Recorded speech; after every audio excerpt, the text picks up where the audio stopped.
शिवसेनेत जे घडलं ते खरं तर काँग्रेसमध्ये आता घडायची गरज नाही. मी त्यांना विचारला हा प्रश्न की जे तुम्हाला जमलं ते अजित पवारांना का जमलं नाही. Is politics only confined to only few people and few dynasties, आणि त्या डायनेस्टीज आपल्याला सगळीकडे कोसळताना दिसत आहेत. आता जे असे चित्र निर्माण केलं जात आहे की नेते सगळे एकनाथ शिंदेबरोबर आणि केडर ही शिवसेनेच्या प्रचलित आत्ताच्या नेतृत्वाबरोबर, तर ही मांडणी मला नाही वाटत की फार बरोबर आहे.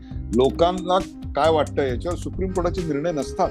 हे जे तुम्ही खोके खोके म्हणताय, अहो ही अंडरवर्ल्डची भाषा आहे. ही आमच्याकडे विधानसभेची भाषा कधी झाली हो? करप्ट लोकांची बिल्डिंगा टॉवर पाडले जात आहेत. त्या प्रत्येक टाळीत मला एक आवाज ऐकायला येत होता की हो हे असंच करा.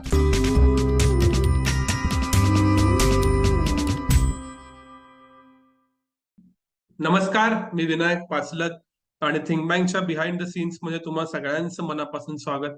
आज एक नवा दिवस, नवी चर्चा आणि गेल्या 3 महिन्यात जे काही घडलं त्याविषयी चर्चा करण्यासाठी माझ्याबरोबर पुन्हा एकदा आहेत doctor Uday Nirgudkar sir. Sir, स्वागत आहे तुमचं. नमस्कार. हे जे सगळं राजकारण झालं त्याच्याबद्दल तुम्ही फार कुठं काही बोललेलं नाही, लिहिलेलं नाही.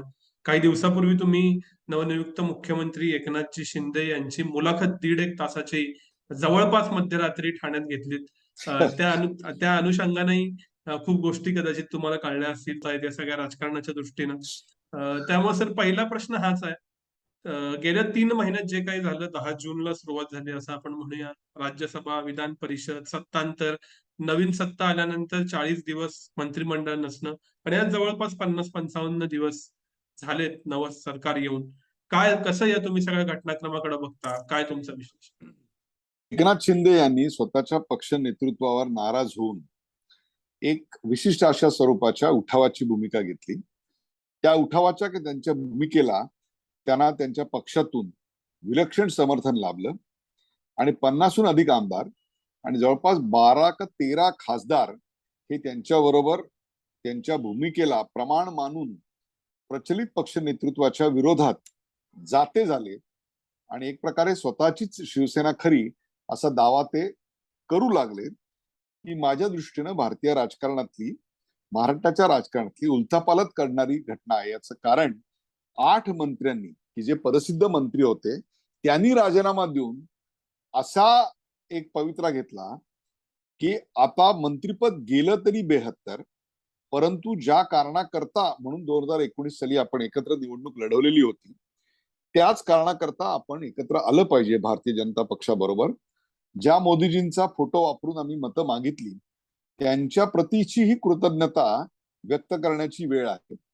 दुसरी गोष्ट, ज्या हिंदुत्वासाठी बाळासाहेबांनी स्वतःच्या अंगावर केसेस ओढवून घेतल्या, लाठाखाटा खाल्ल्या, मग ते 93ची दंगल असेल, अनेक त्याला इतिहास आहे, त्याच्यात आपण जायला नको.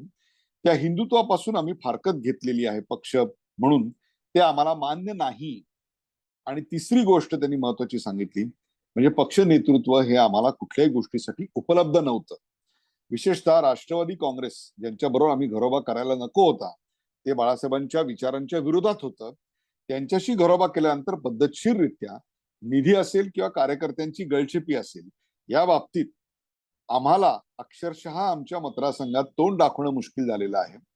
त्यामुळे आम्हाला आता आम्हाला स्वतःचा गट तयार करण्याशिवाय कोणताही पर्याय नाही. या त्यांच्या भूमिकेला त्यांना प्रचंड समर्थन मिळालं. याच्यातच शिवसेनेच्या आत्ताच्या अवस्थेची लक्षणं आहेत. मला एक कंपॅरिझन आता सहज सुचते म्हणून विनायक तुम्हाला सांगतो. शिवसेनेत जे घडलं ते खरं तर काँग्रेसमध्ये आता घडायची गरज आहे. काँग्रेसमध्ये बघा, तुम्ही सोडून गेलेले कपिल सिबल असतील, त्याच्या आधी G23 नेते ज्यांना बाहेर पडायला भाग पाडलं गेलं, गुलाम नबी आझाद असतील, त्यांचं 5 पानी अतिशय अप्रतिम पत्र असेल, त्याच्यानंतर माजी मुख्यमंत्री पृथ्वीराज चव्हाण यांनी पक्षाच्या भवितव्याबद्दल आणि आत्ताच्या अवस्थेबद्दल, नेतृत्वाबद्दल व्यक्त केलेली चिंता आणि त्याहीपेक्षा काही प्रश्न उपस्थित केले. हे सगळं पाहता तिकडे जर असा कोणी एकनाथ शिंदे असेल तर त्या एकनाथ शिंदेला 44 पैकी 30-35 आमदार त्याच्या बरोबर जातील अशी आता परिस्थिती आहे. याचं कारण, जर भविष्य नसेल, जर त्या पक्षाला आपल्या भूमिकेशी प्रामाणिक राहता येत नसेल, ज्याकरता पक्ष स्थापन झाला, ज्याकरता आपण लोकांची मतं मागितली, त्याबरोबर जर जाता येत नसेल, म्हणजे काँग्रेस आणि शिवसेना ही युती काँग्रेसचा जो पारंपरिक मतदार आहे तो मान्य करेल का? आणि शिवसेना आणि काँग्रेस यांची युती शिवसेनेचा जो पारंपरिक मतदार आहे तो मान्य करेल का? मग त्याच्यावर जे लॉजिक असं दिलं जातं की भारतीय जनता पक्ष हा मुफ्ती मोहम्मद सईद यांच्या पक्षाबरोबर आणि जम्मू काश्मीरमध्ये केलेला होता, ती परिस्थिती आणि महाराष्ट्रातली परिस्थिती ही आत्ताची ही सेम आहे असं तुम्हाला म्हणायचंय? आपण काय कम्पेअर करतोय? तिथलं वातावरण आहे आपलं वातावरण हे सेम आहे असं आपल्याला म्हणायचंय? हे आमच्या राजकीय बुद्धिवैभव नाही, हे आमचं राजकीय बुद्धी दारिद्र्य आहे असं मला वाटतं. कुठले कुठले आपण इथे लावतोय. त्यामुळे हे हे जे हा जो उठाव होता हा उठाव झाला आणि तो एक प्रकारे मुख्यमंत्री ते झाल्यामुळे यशस्वी आतापर्यंत तरी आहे. अर्थात त्यात अनेक कुरबुरी नाहीत का? तर कुरबुरी आहेतच. का नसतील? मला सांगा कुठला राजकीय पक्षात कुरबुरी विना आहे?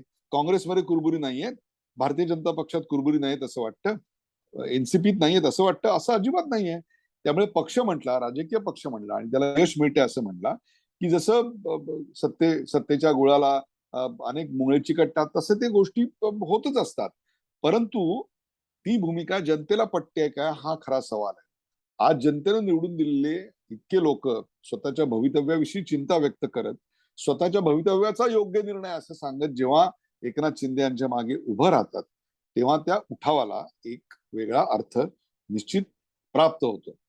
दुसरी गोष्ट, एका बाजूनी सांगायचं की तुम्ही परत या, आम्ही तुमचा स्वीकार करायला तयार आहोत असं सांगायचं, आणि दुसऱ्या बाजूनी त्यांना बळीचा रेडा, काय बकरे पाठवले आणि आणखीन काय काय त्या महिलांबद्दलचे अर्वाच्य उद्गार काढायचे, हे सगळं टाळता येण्याजोगं होतं असं मला वाटतं. ही महाराष्ट्राची सभ्यता, ही महाराष्ट्राची परंपरा नाही. याला कुठल्या तरी ठाकरी भाषा किंवा याचं लेबल लावणं हे काही योग्य नाही.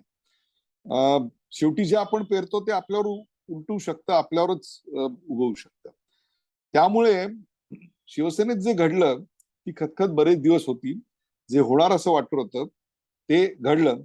माझ्या मुख्यमंत्र्यांच्या मुलाखतीत मी त्यांना विचारला हा प्रश्न की जे तुम्हाला जमलं ते अजित पवारांना का जमलं नाही किंवा अशोक चव्हाणांना का जमलं नाही, तर त्याचं त्यांनी अर्थात अतिशय चातुर्यानं उत्तर दिलं. माझ्या अपेक्षेपेक्षा एकनाथ शिंदे हे कसबी राजकारणी निघाले आणि कसबी राजकारणाप्रमाणे त्यांनी अनेक प्रश्न हे टोलावले, अनेक प्रश्न हसून लेट गो ज्याला केले आपण म्हणतो तसं त्यांनी केलं.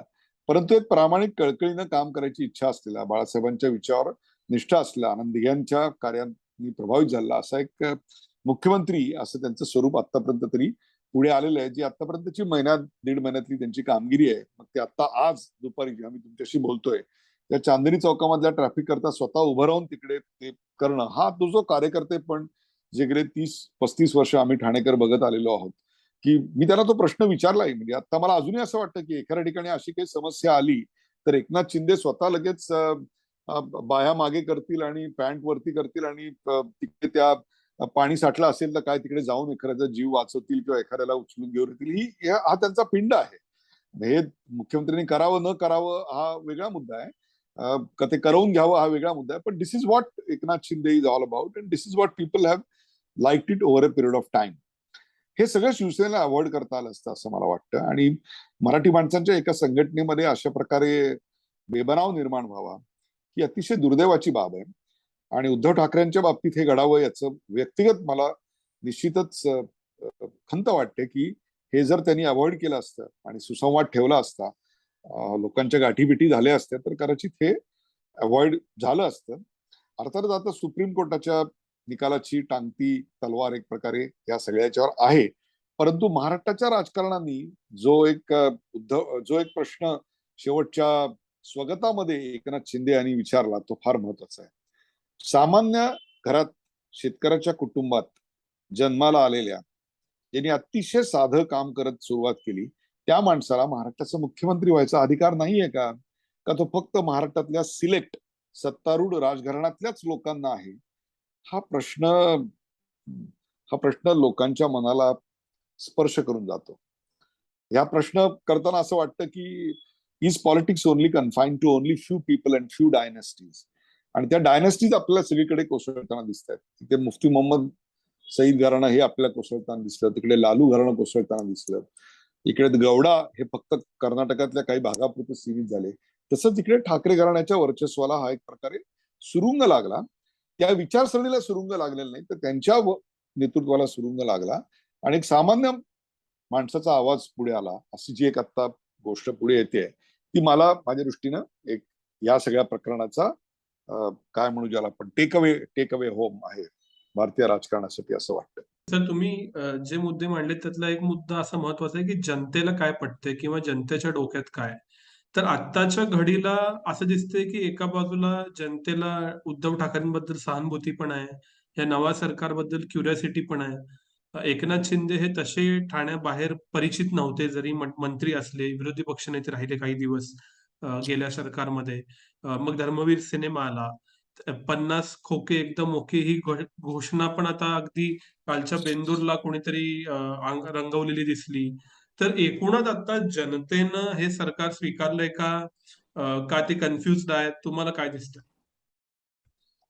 मला ती जी गोष्ट आहे की 50 खोके एकदम ओके, तशी दुसरी घोषणा पण आली, लवासा ओके, बारामती ओके आणि वाजे ओके तर Matoshree okay. These are all slogans come and go. Slogans are not part of a permanent impression. Ultimately तुम्ही काय डिलिव्हरी करता, तुम्ही कशा करता स्टँड करता, तुमची कन्सिस्टन्सी काय, तुमची क्रेडिबिलिटी काय, या सगळ्याला खूप महत्व आहे. म्हणजे आम्ही निवडणुका एकांबरोबर लढवायच्या, एकाचा फोटो लढवायच्या आणि दुसऱ्या बाजूला दुसऱ्या पक्षाबरोबर जायचं आणि एक वाद जो आहे त्या वादाचा एक फायदा घ्यायचा वगैरे. हा एक एक एक एक बाजूला हे लोकांना आवडले असं आपल्याला वाटतं का? त्याचं उत्तर नाही असं आहे. मुख्यमंत्री पदाचा जर एवढा महत्वाचा इश्यू होता तर तो लेखी किंवा तो तशी अनाउन्समेंट हे सगळं करता आलं असतं, परंतु ते न करता बंद खोलीतल्या चर्चेचा एक भांडवल किंवा अशी गोष्ट करत ही गोष्ट जनतेला 100% रुचलेली नाही. विशेषतः काँग्रेस आणि ज्या काँग्रेसच्या विरोधात बाळासाहेबांनी सगळं आकांत केलं आयुष्याचा, ज्या एनसीपीच्या विरोधात त्यांनी एवढ्या सभा घेऊन आपल्या पक्षाची एखादी सत्ता येण्याकरता भारतीय जनता पक्षालाही प्रचंड मदत करत त्यांची सत्ता आली. हे सगळं पाहता हे कोणालाच पटलेलं नाही. आता जे असं एक चित्र निर्माण केलं जात आहे की नेते सगळे एकनाथ शिंदेबरोबर आणि केडर ही फक्त शिवसेनेच्या प्रचलित आत्ताच्या नेतृत्वाबरोबर, तर ही मांडणी मला नाही वाटत की फार बरोबर आहे. गर्दी जमवणं हा एक भाग आहे, गर्दी टिकवणं हा दुसरा भाग आहे. विनायक, गर्दी टिकते ही गर्दी जमवणं इतकं सोपं नसतं. आणि गर्दी जमलेली जर तुम्हाला समर्थन असेल तर बाळासाहेबांचं 100 वर्ष राज्य टिकायला पाहिजे होतं. कारण बाळासाहेबांची जी गर्दी पाहिली ती माझ्या आयुष्यात कुठल्याही नेत्याला आहे. वाजपेयींना पाहिलेली आहे फक्त. वाजपेयींच्या व्यतिरिक्त कोणाकडे एवढा करिश्मा नव्हता. वाजपेयी एका त्यांच्या सभेत म्हणले होते की एवढी सगळी लोक येतात पण आम्हाला मतं का मिळत नाहीत, आम्हाला समर्थन का मिळत नाही, असं एकदा त्यांनी निवडून यायच्या आधीचा जो त्यांचा काळ होता, 1980 साली भाजप स्थापन झाल्यानंतर 96 सत्ता येईपर्यंतचा जो काळ होता त्या काळात त्यांनी हा प्रश्न एकदा अगदी उद्विग्नपणे विचारला होता. बाळासाहेबांनी अनेकदा हा प्रश्न त्यांच्या सभांमधनं विचारला होता. त्यामुळे गर्दी जमणे आणि गर्दीचं समर्थन मिळणे याचं कृपया आपण याचं काही मोजमाप आपण लावूया नको. मिळालेली मतं आणि मिळालेल्या जागा, निवडून आलेल्या जागा यांचं प्रमाण जसं अनेकदा बदलू शकतं तसंच हे आहे. तेव्हा या गोष्टीवर आपण जायला नको. लोक काय येतात त्याच्यावर लोक आतून उन्मळून तुमच्याबरोबर आहेत का? वृत्तपत्र वाचतात पण वृत्तपत्र वाचून लोक लोकमान्य टिळकांच्या काळासारखी चेतून उठतात का? तर आज ती क्षमता आमच्या पत्रकारांमध्ये आमच्यामध्ये राहिलेली नाही. Let's accept it. त्यामुळे गर्दी जमली हा गर्दी जमवण्याच्या कलेचा अप्रतिम नमुना होता, त्याबद्दल आपण त्यांचं कौतुक करूया. सर जसं तुम्ही म्हणालात तशी दुसरी एक बाजू आहे की आजकालच्या इतक्या फास्ट जगामध्ये लोक पटकन गोष्टी विसरतात सुद्धा.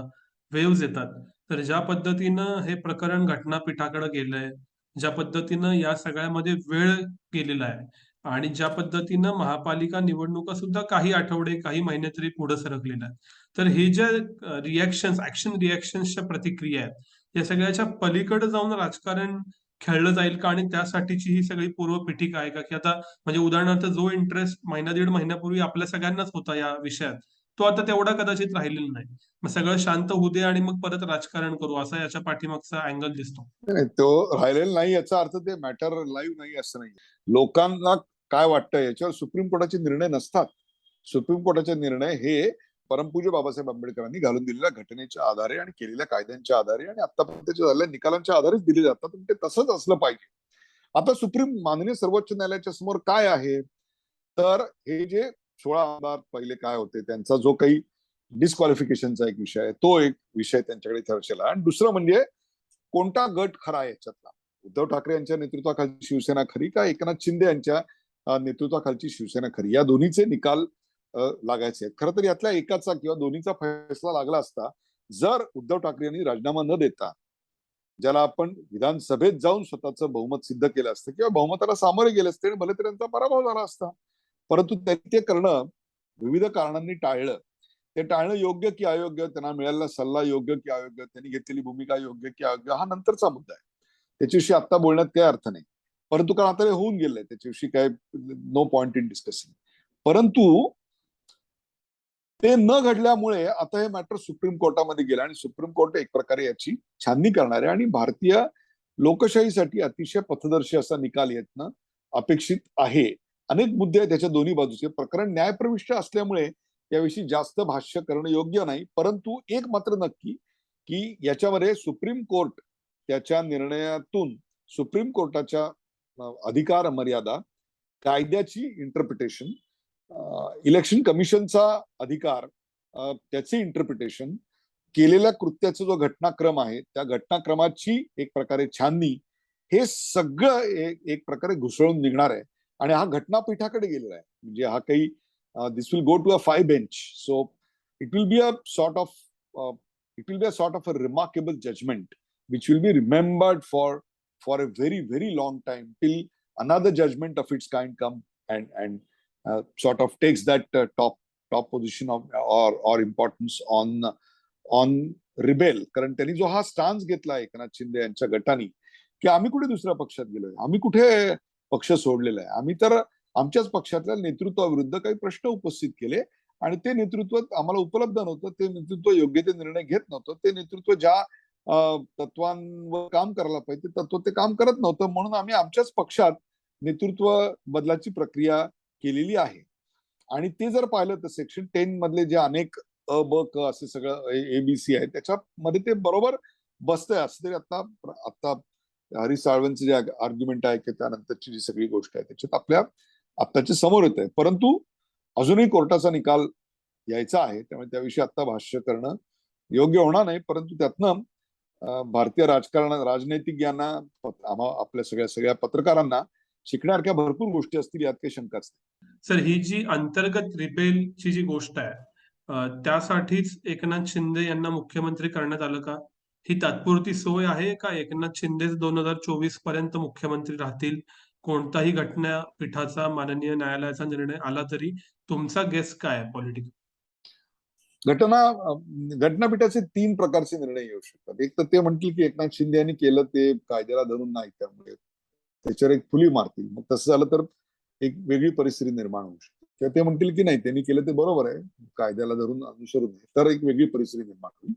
किंवा तिसरं ते सांगतील की हे जे शिवसेनेचा सिम्बॉल आहे तो सिम्बॉल आम्ही फ्रीज करतोय, डिस्क्वालिफाय आम्ही करत नाही. असे 5-7 शक्यता त्या सगळ्या याच्यामध्ये आहे. या सगळ्या प्रक्रियेमध्ये भारतीय राजकारणात काही वेगळं होतंय का? उद्या जर असं झालं समजा, मी एक सिच्युएशन तुमच्या समोर मांडतोय, बाकी ही शक्यता अजिबात वर्तवत नाहीये, त्यातून कुठलाही अर्थ काढू नका. मी सुतवाज करत नाहीये, मी भाकीत करत नाहीये, काही करत नाहीये. मी फक्त हा अंकगणिताचा खेळ आहे म्हणून तुम्हाला एक गोष्ट आता सांगतोय. उद्या असं झालं की काँग्रेसमधून एक 20 एक आमदार फुटले आणि त्यांनी सांगितलं की धन्यवाद, आणि जे काही आता एकनाथ शिंदे यांनी स्थान घेतला की ज्या तत्वाकरता गेल्या वगैरे सगळं, आणि आम्ही आता हा पक्ष सोडून भारतीय जनता पक्षामध्ये विलीन होत आहोत. तर भारतीय जनता पक्षाची स्ट्रेंथ 145 पेक्षा पुढे जाईल. मग तसं गेल्यानंतर भारतीय जनता पक्ष स्वतःच्या दमवर, स्वतःच्या ताकदीवर 125च्या पुढे गेलेला असेल. मग तसं झालं तर मुख्यमंत्री कोण असणार? अर्थात हे आता जर तर आहे, त्याला कुठलाही आता काही माझ्याकडे आधार नाही, माझ्याकडे काही इनपुट नाही किंवा काही नाही, काही इंटेलिजन्स नाही, काही नाही. मी तुला प्युअर अथमॅटिक्स अँड पॉसिबिलिटी, जसं महाविकास आघाडी होईल याची शक्यता भारतीय राजकारणात किंवा महाराष्ट्राच्या राजकारणात कोणाला होती का? आपल्याला कोणालाच नव्हती. आपल्याला वाटत होतं की थोडी भाजप आणि शिवसेनेमध्ये गृहमंत्रीपद, अर्थमंत्रीपद याच्यावर थोडीशी खिचाताणी होईल, उपमुख्यमंत्री पदावरनं खिचाताणी होईल आणि शेवटी त्यांना ते दिलं जाईल किंवा काय असेल ते काही फॉर्म्युला तोडगा जो काही तो निघेल. परंतु ते झालं आणि हे तिघं भिन्न विचारी पक्ष एकत्र आले. म्हणजे राष्ट्रवादीला काँग्रेसविषयी भरोसा नाही, काँग्रेसला राष्ट्रवादीविषयी भरोसा नाही. काँग्रेसचा मुख्यमंत्र्यांचं सरकार 1 महिना आधी राष्ट्रवादीने अविश्वासाचा ठराव म्हणून एक प्रकारे त्याच्यावर अविश्वास दाखवून मग पृथ्वीराज चव्हाणांचं सरकार पाडलेलं होतं, ते काही विरोधी पक्षाने पाडलेलं नव्हतं. मग हे काँग्रेस विसरणार आहे का? काँग्रेसने का विसरावं? मग अनेक ठिकाणी एनसीपीची प्रकरणं बाहेरली तेव्हा राष्ट्रवादी काँग्रेसनी घेतलेली भूमिका ही वेगळी होती. आता उदाहरणार्थ हे जे तुम्ही खोके खोके म्हणताय, अहो ही अंडरवर्ल्डची भाषा आहे. ही आमच्याकडे विधानसभेची भाषा कधी झाली हो? म्हणजे आपण हे आता स्वीकारायचं की अमोल मिटकरी जे बोलतील किंवा त्याला उत्तर म्हणून जे काही बोललं जाईल की आता या विधानसभेची भाषा आहे. Are we going to accept, म्हणजे हा आपला दर्जा हे आपण ऍक्सेप्ट करणार आहोत का? अहो खोके, घोडा, हे सगळे प्रचलित अंडरवर्ल्डचे शब्द, म्हणजे हे हे ऊर्ध्व जग हे आमच्या अधोजगाच्या वर हावी होताना मला मला दिसतंय. ही खूप म्हणजे चिंतेचीच बाब आहे, म्हणजे भीषण बाब आहे असं मला याच्यात वाटतं. आणि मग एका लिमिट पर्यंत मी टॉलरेट करीन असं एक मुख्यमंत्र्यांचे त्या सगळ्याच्यावर विधान, आणि मग सगळ्यांची चिटीचूप. आता बघा, हे लवासा खोके आणि बारामती ओके वगैरे हे सगळे सगळे चालू होतं. खोक्याची भाषा एकदम ओके. महाविकास आघाडीमध्ये असं ठरलं होतं की उद्या मोठ्या प्रमाणात शेतकऱ्यांच्या प्रश्नावर आंदोलन करायचं. मीटिंगमध्ये तसं झालं होतं, अशा बातमी आलेल्या होत्या. मग त्यानंतर विधानसभेच्या पायऱ्यांवर जेव्हा आंदोलन झालं आणि हे सगळं मिटकरी आणि महेश शिंदे एकमेकाला भिडले वगैरे असं काय जे आहे, त्याच्यावर काँग्रेस कुठे होती मला सांगा हो? तुम्हाला दिसली का कुठे? अनेक अँगलनी कॅमेरे अनेक चॅनलचे फिरले, कुठे ते दिसले नाही. कुठे गायब होते ते? का गायब होते? राष्ट्रवादी बरोबर का नव्हते? सेनेबरोबर का नव्हते? हे काय वेगळं चाललंय? काँग्रेसच्या आमदारांनी एक प्रकारे पक्षाचा व्हीप जुगारून व्होटिंग केलं, त्याच्यावर मोहन प्रकाश कमिटी नेमली गेली. त्याचं पुढे काय झालं? हे जे सगळं चाललेलं आहे ना, म्हणजे काढायचं म्हटलं ना विनायक पाचलक, तर एका पक्षाचं नको, सगळ्यांचंच काढूया. कळलं? आणि हे उभं काढणार आहे. राजकारणामध्ये इतका अभ्यास करून त्याच्यावर निर्ढावलेल्या आपल्या पिढीला कदाचित हे बघायची सवय लागली असेल. परंतु हे न सवय लागलेला एक मोठा वर्ग, लक्षात ठेवा, भारतीय Indian polity is a different polity. आजच माझा परदेशातल्या अनेक चॅनल्सनी इंटरव्ह्यू घेतला. भारतीय स्वातंत्र्याच्या 75 वर्ष पूर्ण झाल्यानिमित्त त्यातला एक ब्रिटिश पत्रकार होता आणि तो आगाऊपणे 4 गोष्टी विचारत होता. तर मी त्याला सुनावलं. म्हटलं, अरे बाबा, जेव्हा आम्हाला स्वातंत्र्य मिळालं तेव्हा तुमचा बेस्ट प्राईम मिनिस्टर चर्चिल यांनी काय विधान केलं होतं? भारत हा एकसंध राहणार नाही, इतका भिकाऱ्यांचा देश आहे, हा आर्थिकदृष्ट्या बर्बाद होईल. 583 का 84 इकडे राजे आहेत, ते एकमेकाशी भांडतील आणि they will come down and fall into a mess. आज त्याच ब्रिटन मधला सर्वात जास्त रोजगार देणारा माणूस रतन टाटा भारतीय वंशाचा आहे. हे एकीकडे आपलं यश, एकीकडे का 75व्या वर्षी आम्ही विधानसभेला खोके, अंडरवर्ल्ड, डॉन, चल मुन्ना भाई तेरे को उठाते हैं, चल कायकू आता है क्या वगैरे ही भाषा ऐकणार आहोत का आपण? आणि याचं कोणाला काही वाटत नाही. एका मोठ्या पिढीवर 10% लोक, 8 ते 10% दर 5 वर्षांनी या मतदानाच्या प्रक्रियेत येत असतात. त्यांच्या तोंडी आपण हीच भाषा आणि हेच राजकारण हेच आपण पुढे आणणार आहोत. आणि काँग्रेसची भूमिका तर तुम्ही बघताय. ते या राड्यापासून, राडा हा शब्द विचार बोलताना सुद्धा मला वाईट वाटतंय की हे आपण why we are establishing these words when it comes to Indian polity. अहो ही एकमेव डेमोक्रेसी अशी आहे.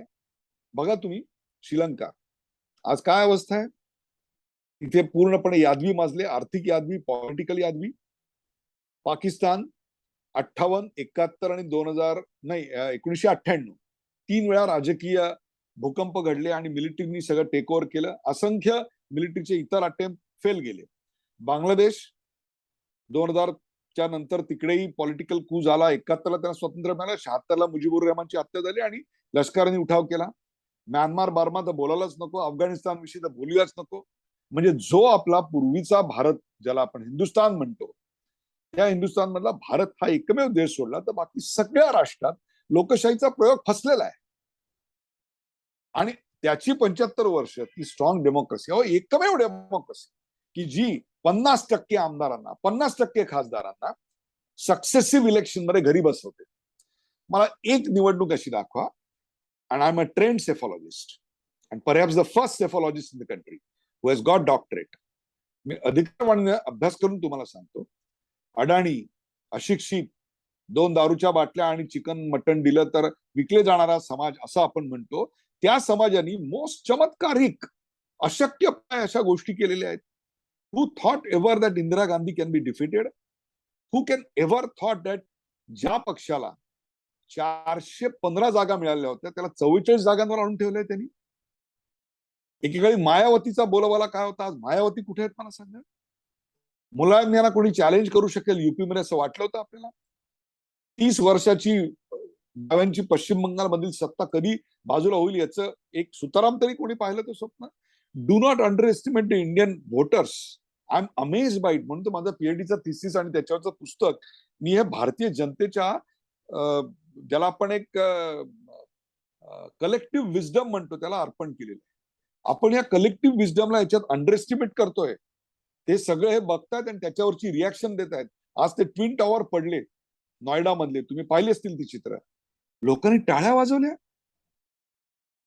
लोकांना आवडलं ते.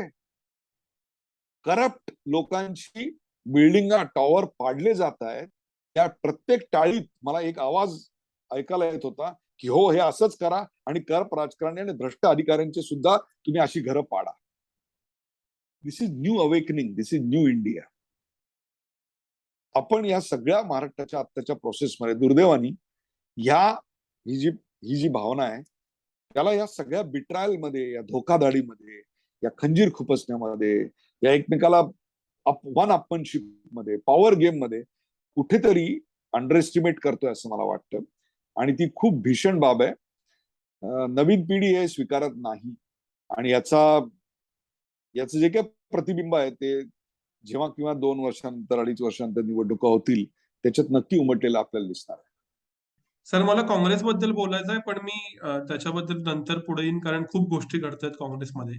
पण त्याच्या आधीचा जो मुद्दा आहे तो असा की देशभरात ऑपरेशन लोटस चालू आहे. मनीष सिसोदिया त्याच्याबद्दल बोलले. बिहारमध्ये नितीश कुमार या ऑपरेशन लोटसची खबर लागल्यामुळं जेडीयू बरोबर आरजेडी बरोबर गेले असं म्हणतात. तिकडे झारखंडमध्ये तिथल्या मुख्यमंत्र्यांना निवडणूक आयोगानं नोटीस दिली की त्यांची आमदारकी रद्द झाली आहे. तिथेही आता ऑपरेशन लोटसचा प्रयत्न होताना दिसतोय. तर देशभरात येन केन प्रकारे सगळीकडे भाजपचीच सत्ता हवी असा प्रयत्न चालू आहे का? आणि तुम्ही मागच्या उत्तरात म्हणल्याप्रमाणे भारतीय जनता असा प्रयत्न खपवून घेईल का? मुळात पहिली गोष्ट, काँग्रेसमध्ये ऑपरेशन लोटसनी काही घडावं अशी परिस्थिती आहे का मला सांगा. काँग्रेसमध्ये काही घडवायला ऑपरेशन लोटस कोणी बाहेर येऊन करावं अशी परिस्थिती आहे का मला सांगा. आणि जर तसं असेल तर मग ते आमदार इतके व्हल्नरेबल, ते खासदार इतके व्हल्नरेबल कसे? बरोबर आहे. मुळात त्या पक्षाच्या मूळ ध्येय धोरणांपासून नेतृत्वावरचा विश्वास लोकांचा कमी होत चालला. याचं कारण त्या नेतृत्वाकडे आमदार खासदारांना कार्यक्रम देण्याची, नेतृत्व देण्याची, धीर देण्याची, आधार देण्याची, दिशा देण्याची आणि त्याहीपेक्षा सुद्धा निवडून आणण्याची क्षमता गेली. आज जर राहुल गांधींमध्ये क्षमता असती की 400 सीट आणतोय तर हे कोणी गेले असते का मला सांगावं. जर त्यांच्यामध्ये क्षमता असती की आपण एक दिशा देतोय, आपण ज्या कारणाकरता आपला पक्ष स्थापन झाला त्याला घट्ट धरून उभे आहेत, तर ते गेले असते का? तर ते गेले नसते. त्यामुळे बाहेरच्या एक्सटर्नल फोर्सेसवर आपण याचं जे खापर फोडतोय, उद्या भारतीय जनता पक्षाच्या बाबतीत काँग्रेसने केलेलं नाही का मला सांगा. इंदिरा गांधींच्या काळात आर्टिकल 356 चा वापर एकदाही झाला नाही असं आपण जाहीर करूया का? चला इतिहास बदलून टाकू मग आपण. मग तो आर्टिकल 356चा जो वापर झाला तो कशा करता झाला? या देशाची लोकशाही मजबूत करण्याकरता झाला का? This is not one against other. मी असा मुद्दा करत नाही की हे बघा भाजपचा हा प्रश्न तुम्ही विचारात म्हणून त्याला काँग्रेसचं हे उत्तर जे टाइम पूर्वाने देतोय, हा मुद्दा नाहीये. माझ्याकडे मुद्दा वेगळा आहे. माझा मुद्दा आहे की भारतीय लोकशाही म्हणजे फक्त निवडणुका आणि सरकार पाडणे असा लिमिटेड अर्थ आपण जनतेसमोर का ठेवतोय? दिस इज नॉट करेक्ट. मला असं वाटतं democracy is not just winning elections. Democracy is much beyond that. आणि ते म्हणजे जनतेचे प्रश्न सोडणे. मला म्हणून ना इथे 2014 साली पंतप्रधान म्हणून निवडून आल्यानंतर नरेंद्र मोदींच्या भाषणातला एक शब्द खूप आवडला होता. आणि त्याच्यात कितपत सत्य झालंय, त्याच्यावर काय प्रोग्रेस केलाय ते आपल्या समोरच आहे सगळ्यांच्या. ते म्हणले की मला पॉवर्टी कमी नाही करायची, मला पॉवर्टीचं कम्प्लीट निर्मूलन करायचं. I want to remove the poverty. मला असं वाटतं हे विजन स्टेटमेंट आहे. This is a job of a democratic elected leader, democratically elected political party और democratically elected to be an opposition party. परंतु आज आपल्याकडे या सगळ्याचा एकच अर्थ आपण घेतोय. इकडे ऑपरेशन लोटस आहे, मग 356चा वापर झाला, ते कुठलं ऑपरेशन होतं मला सांगा. मग मायावतीच्या त्या सरकारमध्ये ते जे काही गेस्ट हाऊस कांड झालं ते काय होतं. निवडून आल्यानंतर पश्चिम बंगालमध्ये ममता दीदींच्या सर्व सहकाऱ्यांनी जे काही गावागावात केलं ते काय होतं. सत्तेचा असा वापर हा सर्वथैव गैर आहे.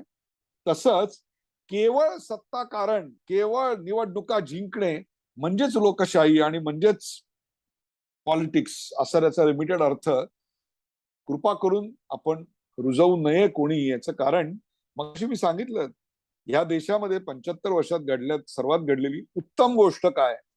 कोणी म्हणेल आपण 104 सॅटेलाइट सोडले, कोणी म्हणले आपण वर्ल्ड कप 2दा जिंकला, किंवा काय काही असतील याच्यामध्ये. पण मला वाटतं एकच गोष्ट, ती म्हणजे डॉक्टर बाबासाहेब आंबेडकर यांनी दिलेल्या संविधानानुरूप या देशात निवडणुका झाल्या, 12 प्रधानमंत्री आपल्याला मिळाले, अनेक वेळा सरकार उलथली गेली, आणि शेवटी who is the boss in politics याचं उत्तर भारतीय जनता आलं.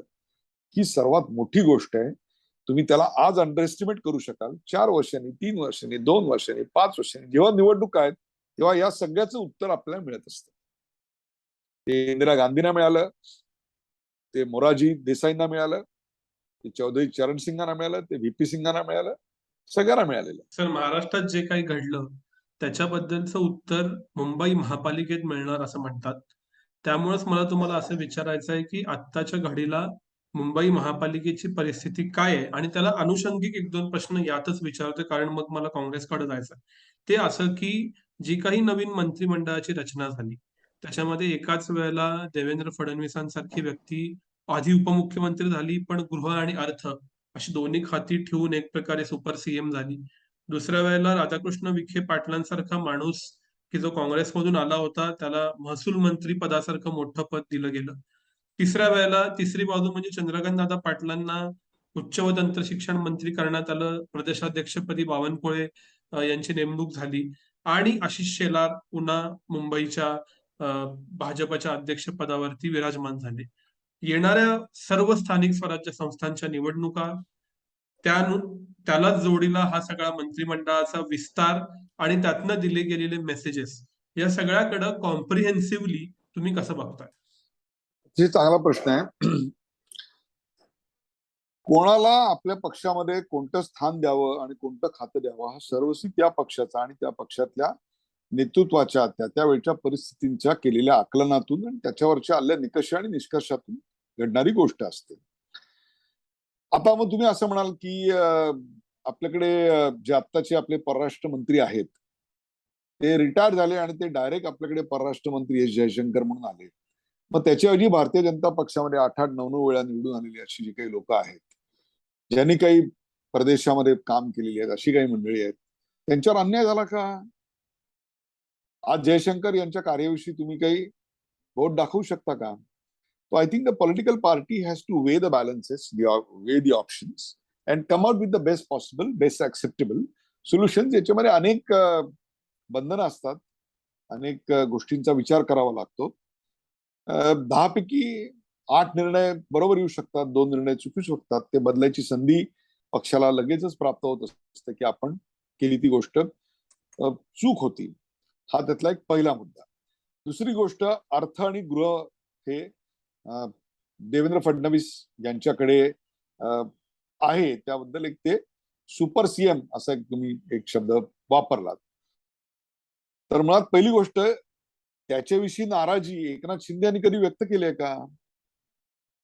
हे तुमचं इंटरप्रिटेशन आहे किंवा आपल्या सगळ्यांचं इंटरप्रिटेशन आहे की गृह आणि अर्थमंत्री पद हे ही वस्तुस्थिती आहे की आतापर्यंत गृहमंत्रीपद मुख्यमंत्र्याकडे नाही. हे पहिल्यांदा घडतंय का मला सांगा विनायक पाचलत? पृथ्वीराज चव्हाणांच्या वेळी कोणाकडे होतं?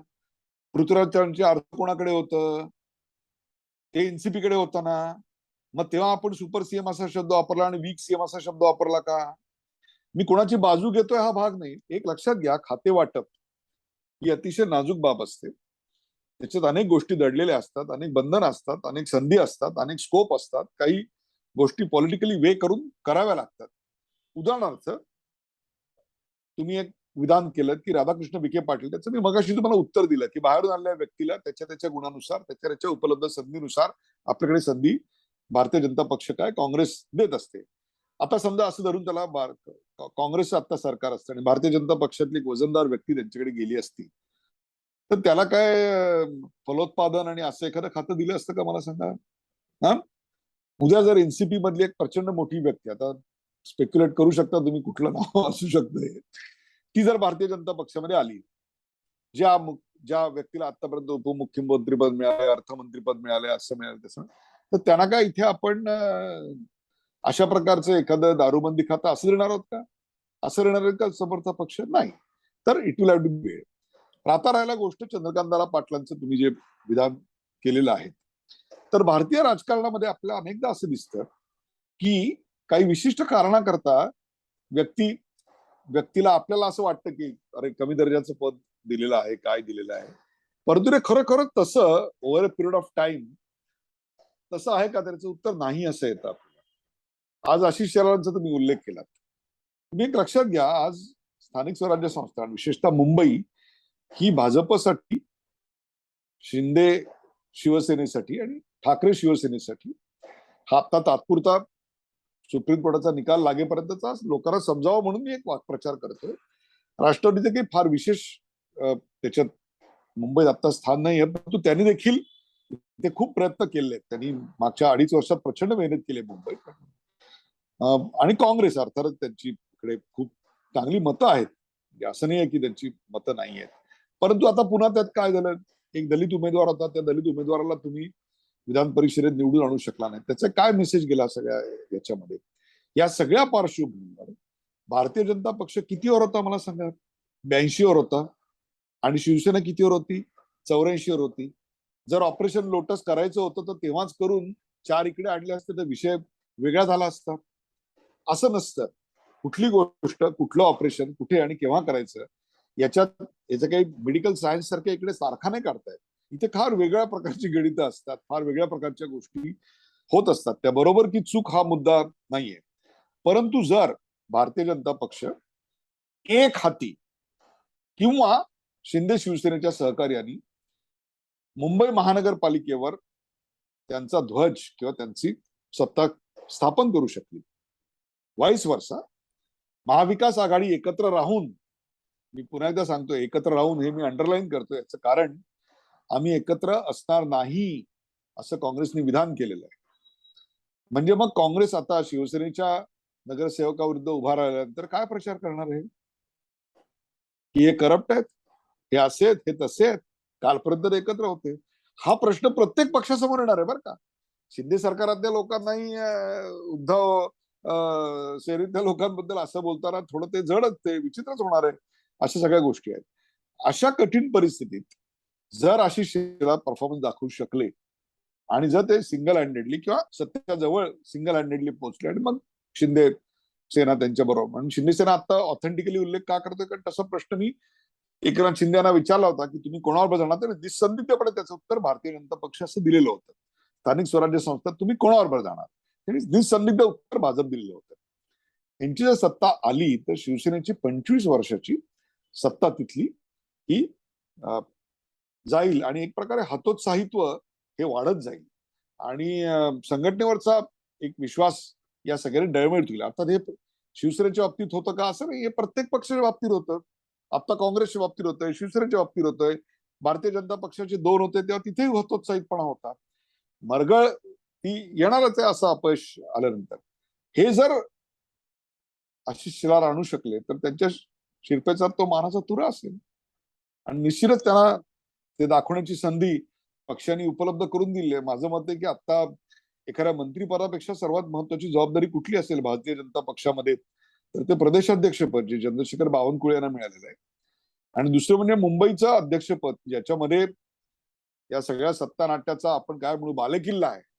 आणि जर तो बालेकिल्ला त्यांनी जिंकला तर अर्थातच पुढचा काळ त्यांच्यासाठी उज्ज्वल असणार आहे, यात काही शंकाच नाही.